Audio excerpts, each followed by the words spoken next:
Okay, so picture this. A girl, let's call her Maka. She has been seeing this guy for 8 months.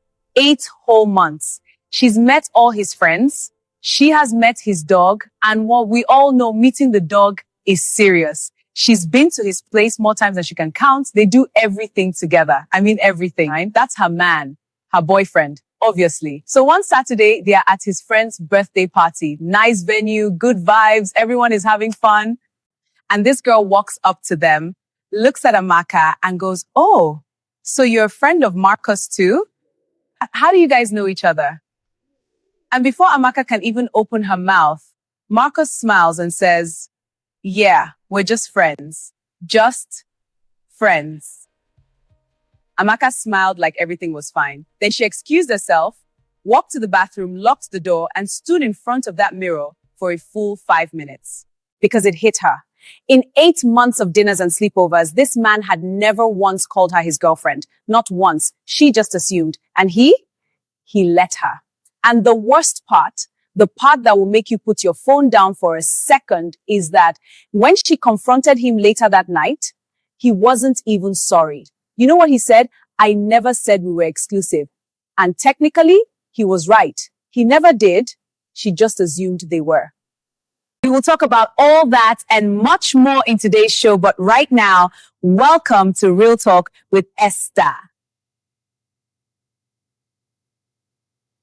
Please click on the like, share, and subscribe buttons and help me grow my channel.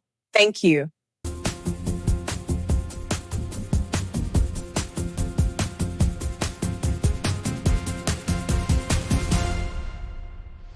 Amaka's story is not a one-off. I promise you, every single person watching this either has a friend this has happened to, or, and I say this with love, this has happened to you.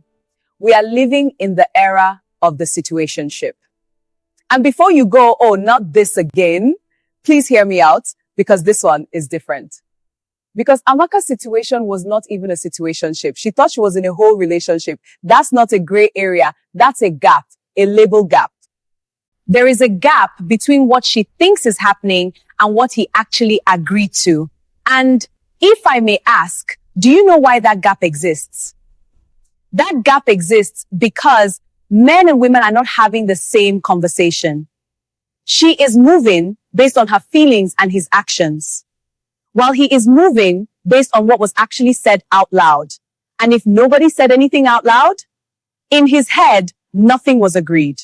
I have a friend, and she will not be happy I'm saying this. She was planning her wedding in her head, her guest list, her colors, her whole thing, 6 months into dating this guy. The guy thought they were hanging out and seeing where it goes. He had zero idea that she already had a Pinterest wedding board. When she finally brought it up, he looked at her like she was pregnant. The confusion on his face was genuine, and that almost made it worse. So why does this keep happening? Because somewhere along the line, we decided that asking "what are we" is embarrassing. It became the uncool thing to do, the desperate thing. So we don't ask, we observe, we interpret, we assume, and then we build entire relationships on assumptions that the other person never made. Now, I want to talk about a different version of this Amaka Marcus story, because not every Marcus is confused. Some Marcuses are very, very intentional. There is a thing happening right now, especially in big cities, especially among people who have fame online, where someone will keep you around. Not because they like you, but because you are useful to them socially. You make them look good. You make them look desired. You add to their image. My point is, some people are using you as a prop in the story of their life. And you are there thinking you are the main character of a love story. Somebody told me a story once about a guy who had 2 of these going at the same time. 2 women. Both thought they were in relationships with him.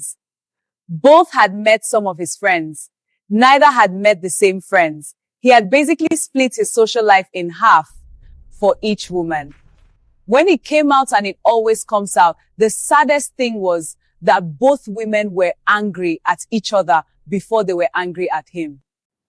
So why don't we ask for relationship label? Why don't we ask, what are we?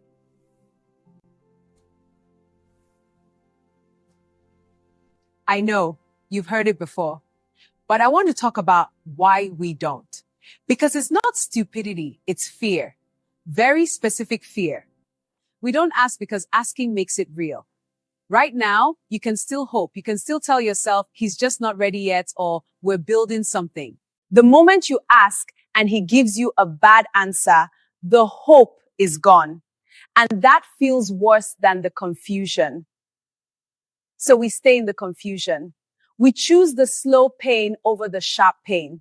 And that slow pain, it can go on for months, years even. There's a woman I know who spent 3 years in a situationship. 3 years. She kept thinking, if I'm patient enough, if I'm good enough, if I don't push too hard, he'll come around.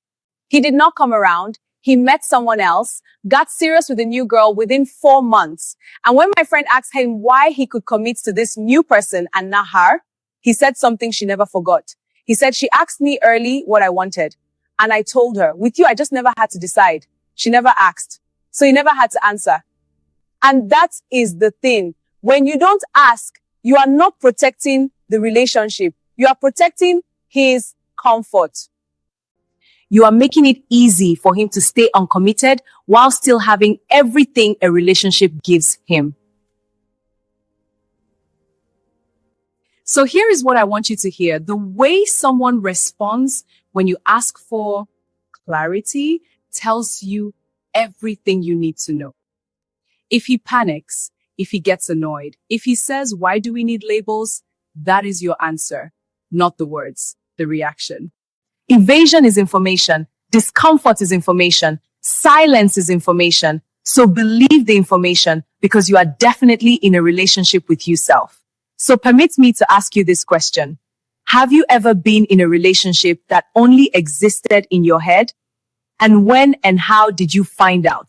This is Real Talk with Esther. Remember, we ask for the label and we do not do let's see where it goes. For now, it is goodbye from me and see you next time.